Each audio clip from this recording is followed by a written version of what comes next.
द्वादशेश का, ठीक है, सप्तमेश का। क्या हुआ, द्वादशेश और सप्तमेश मंगल हुआ, ठीक है। मंगल बैठा कहां है,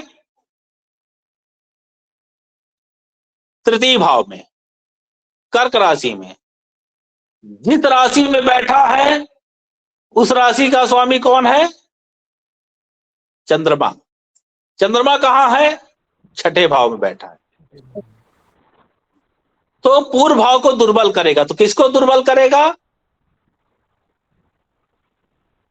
द्वादश और सप्तम को, द्वादश और सप्तम को दुर्बल करेगा। हम लोग क्या करते हैं, देखिए हम लोग क्या करते हैं, जनरली लोग क्या करते हैं कि देख लिए, अरे द्वादशेश मंगल तृतीय में बैठा है और सप्तमेश मंगल तृतीय में बैठा है, लगेंगे फलादेश कर ले। लेकिन जहां बैठा है उस राज घर का स्वामी कैसा है, एक तो अपना घर छोड़कर दूसरी जगह चला गया, जहां गया वो भी गड़बड़ा गया। वो है ना कि हम तो डूबेंगे सनम, साथ तुमको भी ले डूबेंगे। अच्छी बात, वो तृतीय में बैठ गया, लेकिन जहां बैठा उसका स्वामी दुस्थान, खराब स्थान में चला गया, इस कारण से वो कमजोर हो गए। अब यहीं देख लीजिए और नियम, जैसे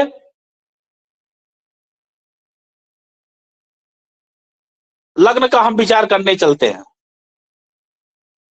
तो हम देख लिए कि भाई हमारा लग्नेश कहां बैठा है, भाग्य स्थान में बैठा है, मित्र की राशि में बैठा है।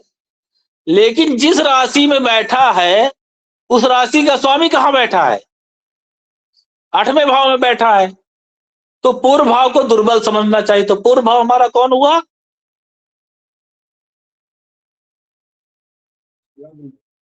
लग्न हुआ, ठीक। तो समझ में आ गया, किसको नहीं समझ में आया,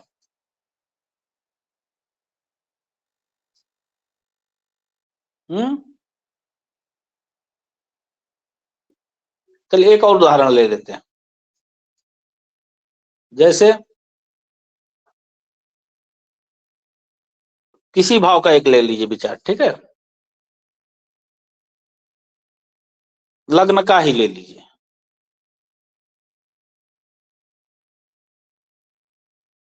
लग्न का स्वामी कौन है, चंद्रमा, बैठा कहां है, सप्तम भाव में। उस राशि का स्वामी कहां है, 6, 8, 12 में नहीं है। तो लग्न इसका मतलब ठीक है।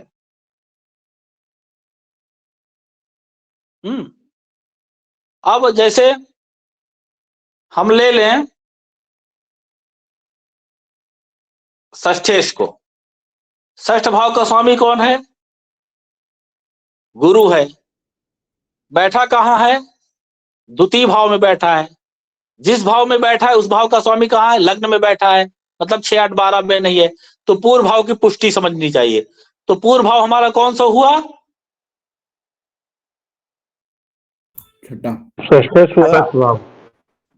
छठा भाव भी ले सकते हैं, भाग्य स्थान भी ले सकते हैं।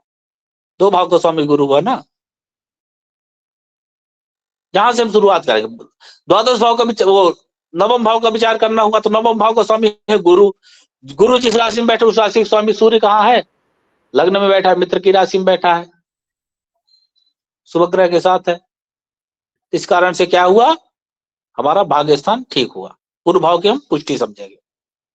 वही सूर्य अगर 6, 8, 12 में बैठ से समझ, तो पूर्व भाव को हम दुर्बल समझेंगे, ठीक है। अभी ये लग्न कुंडली है मान लीजिए। गुरुजी, इस नियम से हम प्रत्येक भाव का शोधन करेंगे क्या? बिल्कुल बिल्कुल, हर एक भाव को देखेंगे, ठीक है। ये जो कल आवाद योग बनाए वो तो बताया, लेकिन उसको पूर्ण फलादेश हम तब मानेंगे जब इस नियम को भी हम साथ में लेंगे तब। बहुत लोग इसमें चक्कर खा जाते हैं, मनमानी तरीके से फलादेश करेंगे, ऐसे करते कि मिल जाए कहीं तो लगा दो 2-4 जूता, कसम से खून खोल जाता है। न पढ़ना न लिखना, 2 शब्द पढ़ करके लगेंगे फलादेश करने। कितने बड़े बृहस्पति बराहमीर हो गए, इतना जो है विकृत स्वरूप फैल गया है ज्योतिष का, क्या बताएं, बाजारीकरण के नाम से।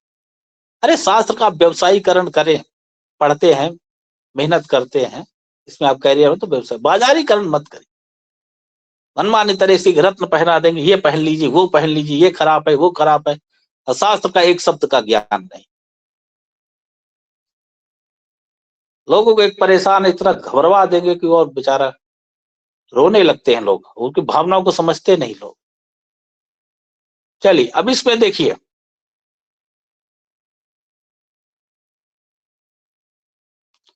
ऐसे लोगों को ना टारगेट किया जाए, ऐसा एक बनाते हैं जैसे जो फेसबुक वगैरह में लिख देते हैं मनमानी तरीके, ये ऐसा हो तो या होता है, ठीक है। अगर उनको एक ग्रुप ऐसा बनाया जाए, उनका लिंक दिया जाए और सीधे जो है 40-50 लोग एक साथ टूट पड़े उस पे, तो अगला जब वो पोस्ट लिखेगा तो सोच समझ के लिखेगा, है कि नहीं। इस तरह का प्लानिंग किया जा बिल्कुल रहा है, एकदम। आप लोगों की आवश्यकता है साथ देने की। अब चलिए इसी कुंडली में देखते हैं, चलिए किसी भाव का हम विचार करने चल, लग्न का करते हैं। तो लग्न का स्वामी शनि कहां बैठा है? एकादश भाव में बैठा है। जिस भाव में बैठा है उस राशि का स्वामी कौन है? मंगल। कहां बैठा है? सप्तम भाव में बैठा है। तो पूर्व भाव को दुर्बल, मतलब 6, 8, 12 में नहीं है, तो इसका मतलब लग्न ठीक है। हालांकि लग्न ठीक है वो अपना अलग विषय, लेकिन इस नियम से लग्न ठीक है, पुष्टि कहेंगे, क्योंकि एक नियम से तो लग्न पुष्ट नहीं हो जाएगा। हाँ ये भी कह रहा हूं कि एक नियम यही है कि इसी से ये नहीं कि लग्न मजबूत हो जाएगा, तो आप लोग कहने लगे कि लग्न मजबूत हो गया। वो लग्न का बल अलग होता है, षट बल में हम पढ़ते हैं, ठीक है, लेकिन इस नियम से ठीक है। द्वितीय का विचार करते हैं, द्वितीय भी शनि हुआ, बैठा कहाँ है? जिस राशि में बैठा उस राशि का स्वामी 6, 8, 12 में नहीं। तृतीय का विचार करते हैं, तृतीय कहाँ है? एकादश भाव में बैठा है, मंगल के घर में बैठा है, जिस भाव में बैठा है उस राशि का स्वामी 6, 8, 12 में नहीं है। फिर अब देखिए चतुर्थ भाव का विचार करने चलते हैं। चतुर्थ भाव का स्वामी मंगल कहां बैठा है? सप्तम भाव में। किस राशि में बैठा है? कर्क राशि में बैठा है। कर्क राशि का स्वामी चंद्रमा कहां बैठा है? अष्टम में। षष्ठ में। तो पूर्व भाव हमारा दुर्बल हुआ कि नहीं? 1, 8 दोनों वीक हो गए। 1, 8 मतलब चतुर्थ और एकादश दोनों भाव दुर्बल हुए इस नियम से, ठीक है। अब चलिए, अब यहां पे हमने क्या देखा है? ये देखा कि पंचमे शुक्र बैठ गया कहां? द्वादश भाव में, और 10वें शुक्र भी जो है द्वादश भाव में बैठा है। तो इस नियम से पामर और दुर्योग हुए। हम पढ़ लिए कि पामर और दुर्योग बन रहा है, अलग ही फलादेश करने, लेकिन फलादेश करते समय थोड़ा आज जो नियम पढ़े इसको भी ध्यान रहे। वो जो नियम है उस नियम का ये नियम पूरक है, पूरक प्रदान करता है। फिर आप अगर करेंगे तो इससे आपका फलादेश सटीक बैठेगा। तो यहां पामर और दुर्योग बन रहा है, पंचमेश और दशमेश क्या हुआ है? द्वादश भाव में बैठा है, पामर और दुर्योग बना रहा है। लेकिन जिस राशि में बैठा है, धनु राशि में, उस राशि का स्वामी क्या 6, 8, 12 में है? नहीं है। उस राशि का स्वामी कहां है? एकादश भाव में है और मित्र की राशि में है। इस भाव से हम क्या कहेंगे? इस नियम से, इस नियम से तो पूर्व भाव की हम दुर्बलता कहेंगे कि पुष्टि कहेंगे? पुष्टि कहेंगे। पुष्टि कहेंगे, ठीक है। हाँ अगर जो यही गुरु 6, 8, 12 में बैठ जाता तब पामर और दुष्कृति का पूर्ण फल मिलता, ठीक है, ये ध्यान देना होगा। अब लेते हैं तृतीय षष्ठेश और भाग्येश बुध, ठीक है, बैठ गया है कहां पे? द्वादश भाव में। तो षष्ठेश बुध वहां बैठा है तो ऑलरेडी हर्ष योग बना रहा है, ठीक है। और भाग्येश जो है, बुध जो है बैठा है द्वादश में, ये दरिद्र योग बना रहा है। अब देखिए एक ही वो निर्भाग्य योग बना रहा है, एक ही ग्रह क्या बना रहा है? यहाँ पे हर्ष योग बना रहा है, निर्भाग्य योग बना रहा है। निर्भाग्य योग कुयोग में आता है और हर्ष योग सुयोग में आता है। तो यहाँ के क्या हुआ, निर्भाग्य योग जो कुयोग था नष्ट हुआ, किससे, हर्ष योग से, सुयोग से। ठीक, तो एक तो हर्ष योग बन गया, ठीक है। और क्या हुआ, भाग्येश बुध वहां बैठा है तो निर्भाग्य योग बना, लेकिन जहां बैठा है उस राशि का स्वामी क्या हुआ, 6, 8, 12 में नहीं बैठा, इस कारण से निर्भाग्य योग भी निष्फल हुआ, उसका भी पुष्टि कहेंगे। ठीक है। फिर देखिए चतुर्थ भाव का स्वामी, वो सप्तम भाव का स्वामी चंद्रमा कहां बैठा है, अब सप्तम के लिए देखिए खतरा बन गया। सप्तम भाव का स्वामी चंद्रमा बैठा है छठे भाव में। अब जिस भाव में बैठा है उस भाव का स्वामी भी 12 में बैठा है, दुस्थान में बैठा है। तो पूर्व भाव को दुर्बल समझेंगे कि पुष्टि समझेंगे, दुर्बल, दुर्बल समझे। इस तरह से सप्तम भाव दुर्बल हुआ। ठीक है। अब अष्टम भाव को लेते हैं। अष्टम भाव का स्वामी कौन है, अष्टम में सूर्य ही है और अष्टम में ही बैठा है। हालांकि एक नियम है कि अष्टमेश का दोष सूर्य और चंद्रमा को नहीं लगता। ठीक है, सूर्य और चंद्रमा को अष्टमेश होने का दोष नहीं लगता। ये भी एक सामान्य नियम है, क्योंकि एक ही राशि को वही स्वामी है, वही है, तो इसलिए नहीं। बुध का भाग्येश का बता दिए, उसका बता दिए। तो इस तरह से फलादेश ये आ गया समझ में, किसके नहीं समझ में आया तो लिए गुरुजी समझ में, जी गुरुजी आ गया समझ में। है ना। जी गुरुजी आ गया। गुरुजी क्या कोई कुछ रहा है क्या? हाँ जी, आपने कहा कि अष्टमेश होने का दोष सूर्य चंद्र को नहीं लगता है, तो यदि वो 6 और 12 में होंगे तो लगता है? नहीं, तब दोष कहाँ हुआ ना, तब तो योग बन गया ना। जी तब तो अष्टमेश रहेगा तो सरल योग बना देगा, तब तो दोष हुआ ही नहीं। जी आई गुरुजी। बात समझ में? हाँ, तब तो सरल योग हो जाएगा ना। चलिए, तो ये है, ये बहुत महत्वपूर्ण भूमिका निभाता है। जो कल पढ़े थे उस योग की ये पूर्ति करता है। तो इसके और उसके दोनों के सामंजस्य, क्योंकि कल हम देखा, हमने बहुत खराब खराब फल भी पढ़े। ठीक है, तो कई लोग अपने कुंडली में देखे होंगे, घबरा गए होंगे। कई लोग हमको मैसेज किए कि गुरुजी हमारे में बहुत सब खराब है। लेकिन हमने कहा, आवाज वो देख करके खुश हो रहे होंगे कि नहीं, 6, 8, 12 का बैठा तो है, लेकिन उस भाव का स्वामी 6, 8, 12 में नहीं बैठा है। इस कारण से उनका पूर्व भाव पुष्ट हुआ। ठीक है,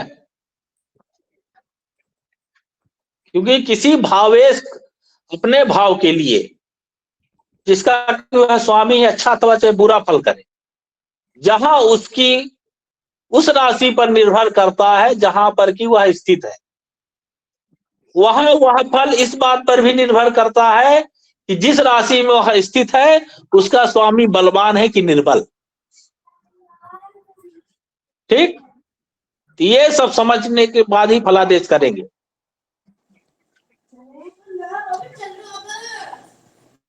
माइक म्यूट कर लीजिए। गुरुजी एक छोटी सी शंका थी। गुरुजी अगर छठे भाव का स्वामी अष्टम में बैठे और अष्टम भाव का स्वामी भी 6, 8, 12 में हो, तब हम क्या कहेंगे? छठे भाव को पुष्ट कहेंगे या निर्बल कहेंगे? एक मिनट,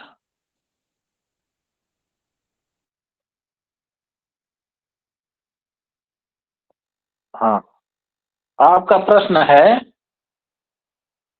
छठे भाव का स्वामी कहाँ बैठे? हाँ, 6, 8, 12 में ही हो।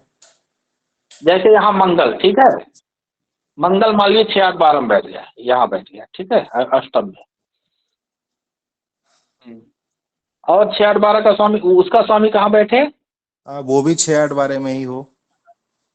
वो भी 6, 8, 12 में, शनि मान लीजिए यहाँ बैठ गया, ठीक है। अब देखिए, आप देख रहे हैं कि शनि जो है, मंगल जो है बैठा कहाँ है? शनि घर में। जिस घर में बैठा है उस घर का स्वामी भी कहाँ बैठा है? 6 8 12 में बैठा है। तो जो आज नियम पढ़े हैं, इस नियम के तहत तो पूर्व भाव को क्या समझेंगे हम? दुर्बल समझेंगे। ठीक है, लेकिन योग कौन बना? हर्ष योग। ठीक है, क्या बना? हर्ष योग बना कि नहीं? अभियोग इसी को मतांतर से विपरीत राजयोग भी कहते हैं। क्या कहते हैं? विपरीत राजयोग की 6 8 12 के स्वामी 6 8 12 में बैठे, परस्पर दृष्ट और न ग्रहों से युक्त न दृष्ट हो, तो विपरीत राजयोग में ही आता है, उत्तर कालामृतम में कहा गया है। ठीक है, तो योग तो ऐसे ही विशेष स्थिति में बनते ही है।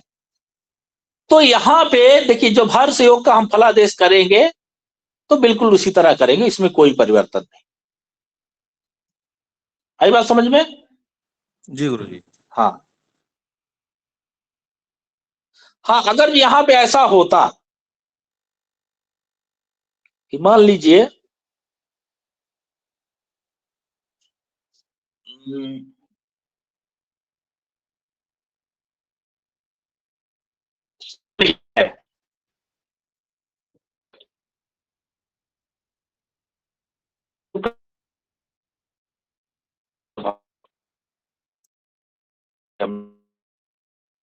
आवाज कट रही गुरु। कट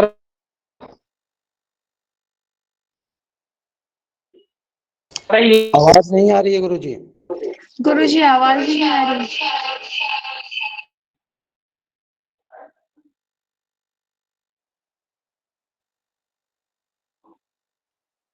अब आ रही है? जी गुरु जी जी गुरुजी। चलिए, यहाँ पे भी चले, मान लीजिए बुध है यहाँ पे, गुरुजी फिर नहीं, ठीक, तो लग्नेश बुध है। आवाज कट रहा है क्या आवाज। हुआ?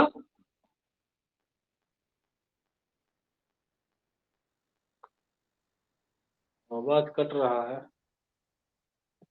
एक मिनट।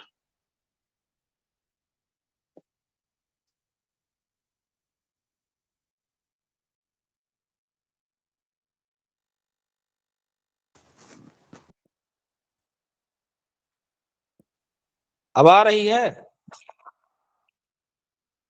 जी हाँ जी।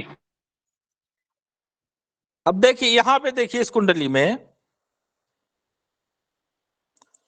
कि लग्नेश बुध कहां बैठा है? द्वादश भाव में बैठा है। लेकिन जिस राशि में बैठा है उस राशि का स्वामी कौन है? शुक्र, वो 6 8 12 में बैठा है। तो ये शुक्र जो है विमल योग तो बनाया, अपने द्वादश भाव के लिए तो ठीक किया, क्योंकि जहां शुक्र बैठा है, जिस राशि में बैठा उस राशि का स्वामी भी वहीं बैठा है, तो अपने द्वादश भाव के लिए ठीक है। लेकिन ये लग्न के लिए खराब हो गया, क्योंकि लग्न बैठा है, लग्नेश बैठा है शुक्र के घर में, और शुक्र 6 8 12 में बैठा है, दुस्थान में बैठा है। इस कारण से लग्न के लिए खराब, लेकिन शुक्र के लिए सही रहा, क्योंकि शुक्र जो है बैठा है छठे में, विमल योग बना रहा है। जिस राशि में बैठा उस राशि में स्वामी मंगल 8 में बैठा है, तो उसके लिए तो योग कारक हो गया, क्योंकि वहां मंगल भी हर्ष योग बना रहा है। लेकिन ये लग्न के लिए ठीक नहीं हुआ। आई बात समझ में? किसका प्रश्न था? अरे बोल दीजिए, आ गया समझ में, तो आगे चलिए। जी गुरु जी। हाँ, तो गुरु जी, हर्ष और विमल योग जब बनते हैं तो क्या इनमें पाप ग्रहों की दृष्टि का प्रभाव भी देखा जाएगा? हाँ देख सकते हैं, लेकिन उन पे असर नहीं पड़ेगा। जो जैसे नियम में लिखे थे कि षष्ठी अगर 6 8 12 में बैठा हो और पापक ग्रहों से प्रभावित हो तो हर्ष हाँ योग बनता है। ठीक है, तो वो बढ़िया है ना। दुश्मन है, दुश्मन जितना गड्ढे में गिरा रहे उतना अच्छा है ना। जी एक तो केस में ऊपर से इतना केस है कि नहीं, कई जी। तरह के उस पर केस लगा दिया गया। पापक ग्रहों की दृष्टि माली केस है, तो पड़ा है। दुश्मन जितना गड्ढे में गिरा है उतना अच्छा रहता है, माना जाता है ना। 6 8 का 12 मतलब दुश्मन जितना शांत रहे उतना 6 8, इसीलिए कहा ना 6 8 12 में ही बैठे, अपने में उलझे न लड़े, हमारे लिए तो ठीक रहेगा ना। गुरु जी आपने बताया था विपरीत राजयोग, तो इसका फल में क्या कह सकते हैं? विपरीत राजयोग यही होता है कि 6 8 के 12 स्वामी 6 8 12 में बैठे, वो ना किसी युक्त हो न दृष्ट हो, तो विपरीत राजयोग आता है। उसका फल वही राजयोग में आता है, भौतिक संसाधनों से युक्त। ये लिखवा दीजिए गुरु जी। लिख लीजिए, उसमें कोई बड़ी बात है, एक बार समझा दिया, समझ जाना चाहिए। चलिए लिख लीजिए, 6 8 12 के स्वामी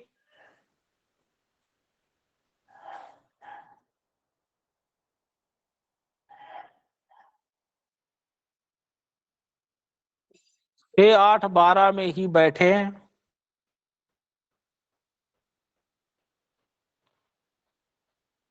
और वो ना किसी ग्रहों से ना युक्त हो, वो किसी ग्रहों से ना युक्त हो ना दृष्ट हो, तो विपरीत राजयोग बनता है।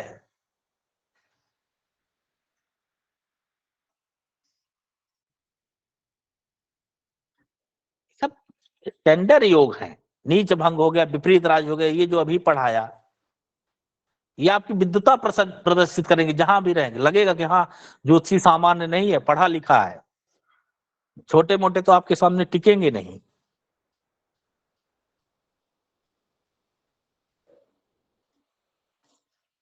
तो विपरीत राजयोग होता है, इसका फल क्या है गुरु जी? वही राजयोग में आता है। राजयोग से राजयोग, ज्योतिष शास्त्रे राजयोग, राजन शब्दात उपलक्षणात्वात् गृहीतम अस्ति। राजा अर्थात सर्वविध साधनोपलब्ध युक्त जनः, एच अत्र धनेन वाहनेन ऐश्वर्येण च युक्तः ते निश्चितमेव राजानः।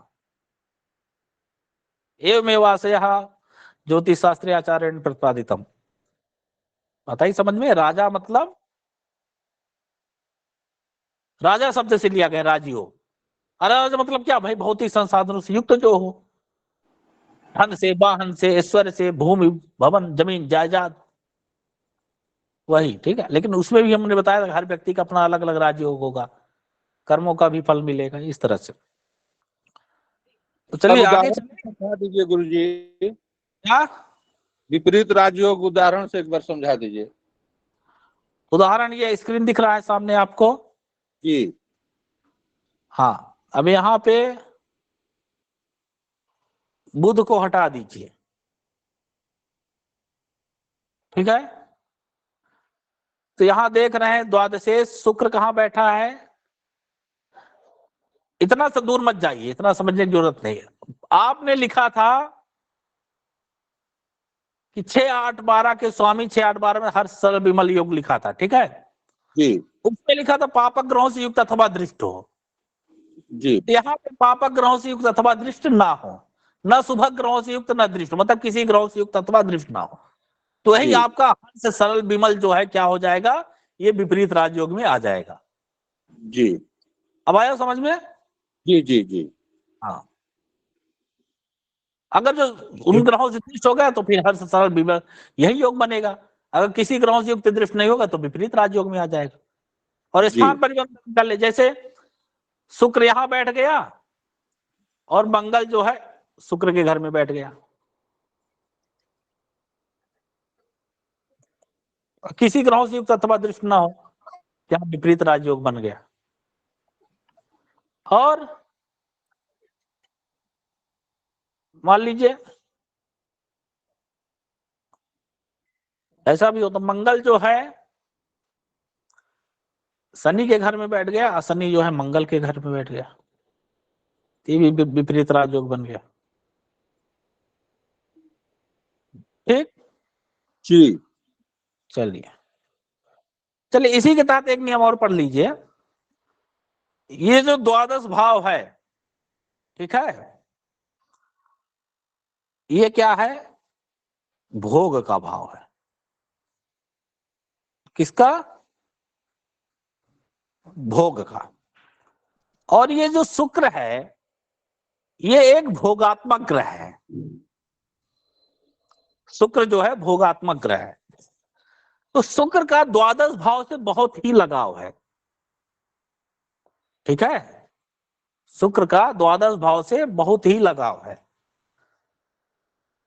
जितना अधिक शुक्र जो है द्वादश भाव पर प्रभाव डालेगा उतना ही अधिक जो है शुक्र वह जातक के लिए भोगों की सृष्टि करेगा।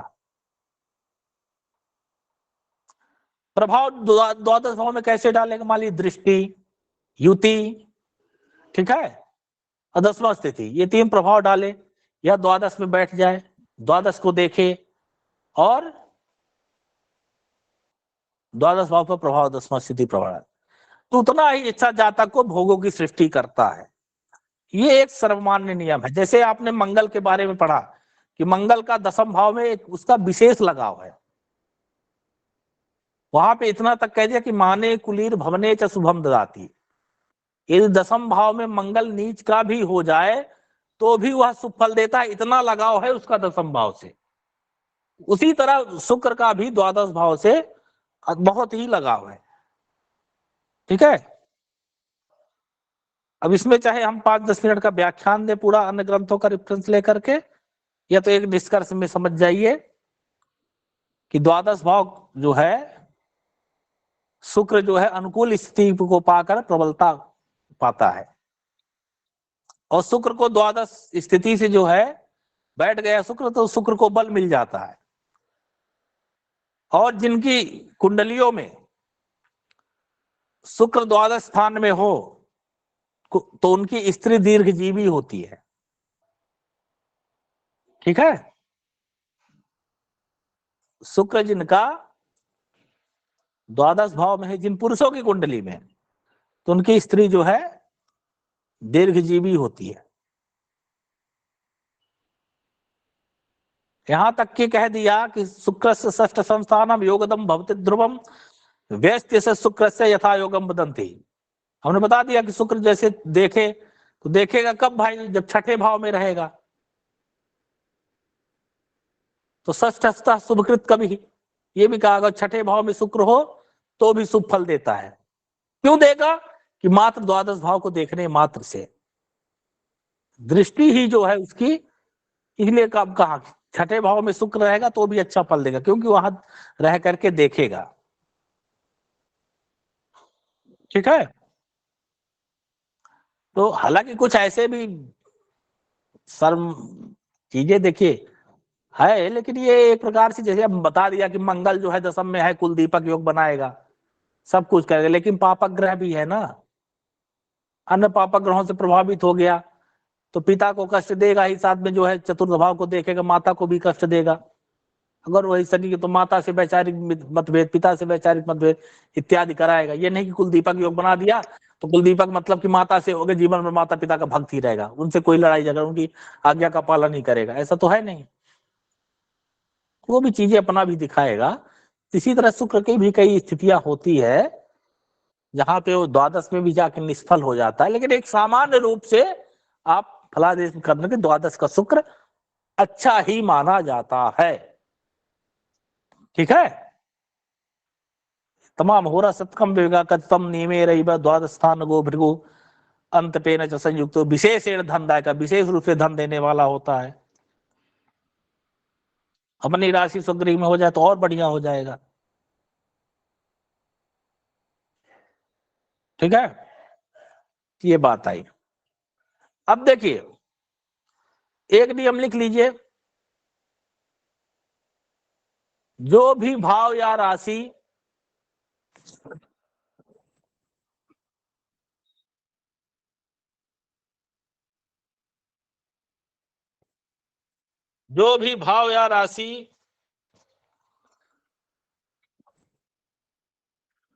अपने स्वामी से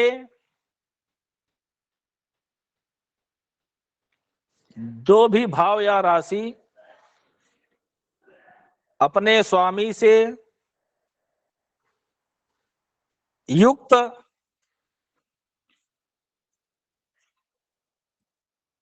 अथवा दृष्ट हो तो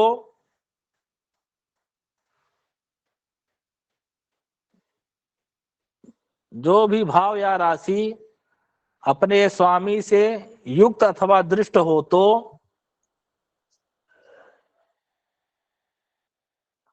क्या लिखे हैं, जो यह भाव या राशि अपने स्वामी से, स्वामी के बाद अथवा दृष्ट हो तो, युक्त स्वामी से अथवा दृष्ट हो तो, जो भी भाव या राशि अपने स्वामी से, और उसके आगे जोड़ दिए शुभ ग्रहों से युक्त अथवा दृष्ट हो तो वो भाव राशि बलवान होते हैं।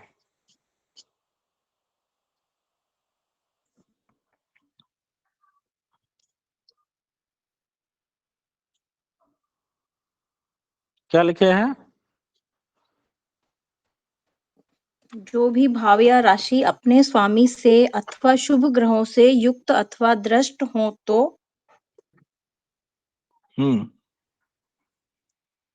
भाव और बलवान राशि बलवान होते हैं। वो वो भाव भाव राशि बलवान होता है। बलवान होते हैं। ठीक, वो भाव बलवान होता है। देखिए हम देखिए क्या होता है कि हमारे यहाँ फलादेश में बल बहुत जरूरी है देखना। ठीक है, ये एक सामान्य नियम है बल का। बाकी ग्रहों का षड बल होते हैं, क्रमेण दीक्षा निसर्ग चेष्टा दिक्काल वीर्याण च षड बलानि।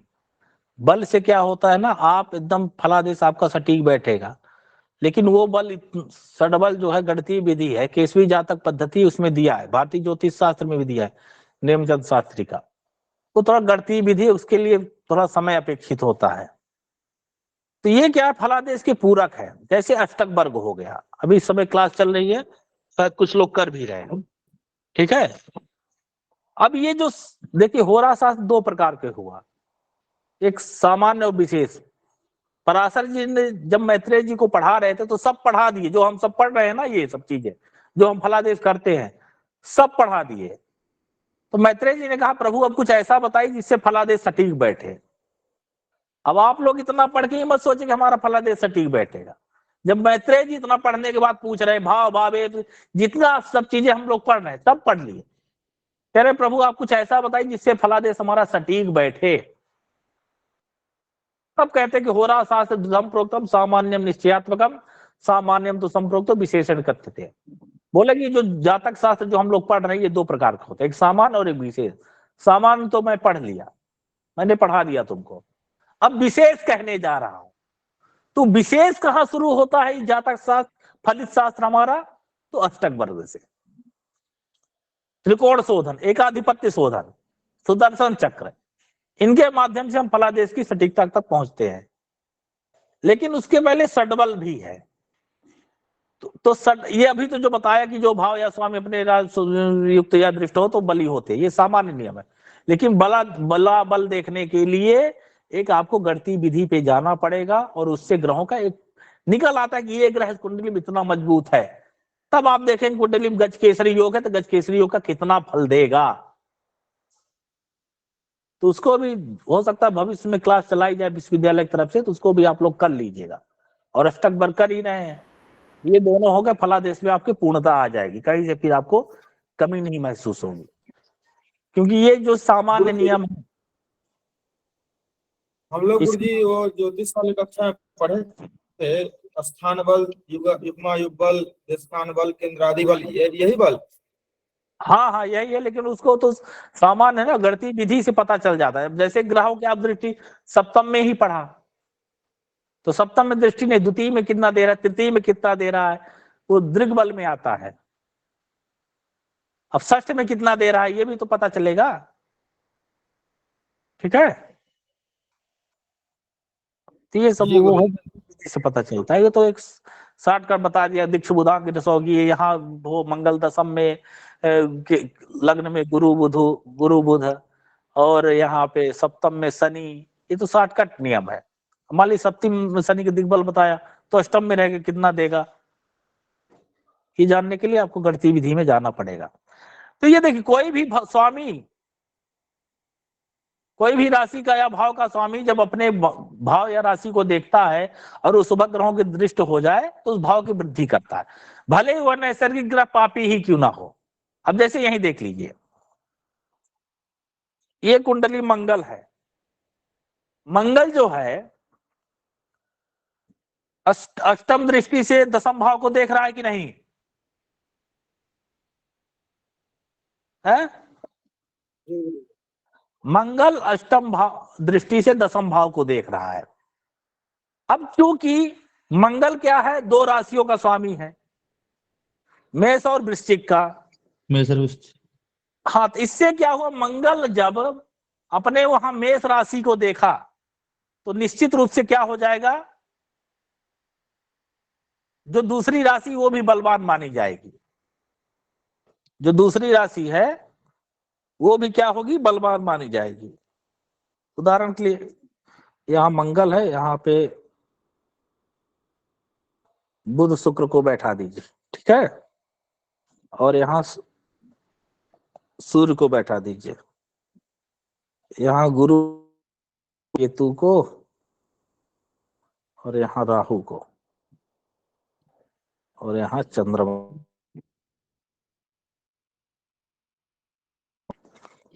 अब देखिए, मंगल यहां अपनी अष्टम दृष्टि से इसको देखा, ठीक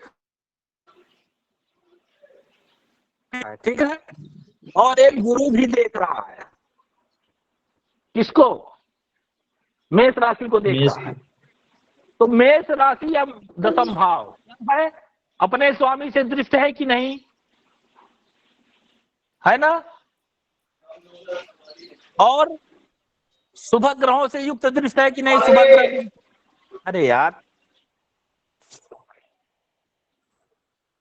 कौन है, अरे कह दीजिए तो 9-10 दिन और बच्चा अच्छे से कर लीजिए क्लास। तो यहां देखिए आपने नियम लिखा हुआ है, नियम के तहत उदाहरण बता रहा हूं कि यहाँ जो भाव या राशि अपने स्वामी से शुभ ग्रहों से युक्त अथवा दृष्ट हो, तो यहाँ दशम भाव हम देख रहे हैं कि अपने स्वामी मतलब मंगल से युक्त दृष्ट है, और बुध शुक्र और गुरु से देखा जा रहा है, शुभ ग्रहों से देखा जा रहा है। तो यहाँ पे ये क्या हुआ, इनका दशम भाव क्या हुआ, मजबूत हो गया, हुआ कि नहीं। इसी तरह अन्य बलवान होते हैं, मान लीजिए लग्न है, यहाँ पे यहाँ बुध बैठ गया, अपने स्वामी से युक्त हो गया, शुभ ग्रहों से देखे, गुरु उसको देख ले, तो यहाँ पे लग्न क्या हो गया, बलवान हो गया, क्योंकि अपने स्वामी से युक्त है, अशुभ ग्रह गुरु से देखा जा रहा है। अगर वही पापा ग्रहों से हो, पापा ग्रहों से युक्त पापा ग्रहों दृष्ट हो, तो निर्बल हो जाएगा, एक सामान्य नियम।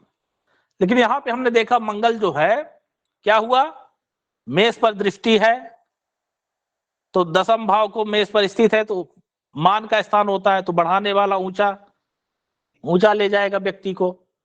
और 3 शुभ ग्रहों की दृष्टि है, शुक्र बुध और गुरु की, ठीक है, शुक्र बुध की सप्तम दृष्टि और गुरु की पंचम बोर्ड दृष्टि है। इस कारण से इस ये व्यक्ति को बहुत आगे ले गया, बहुत ऊंचाइयों पर ले गया। और अष्टक वर्ग में इनके मंगल पर जो है 6 शुभ बिंदु थे।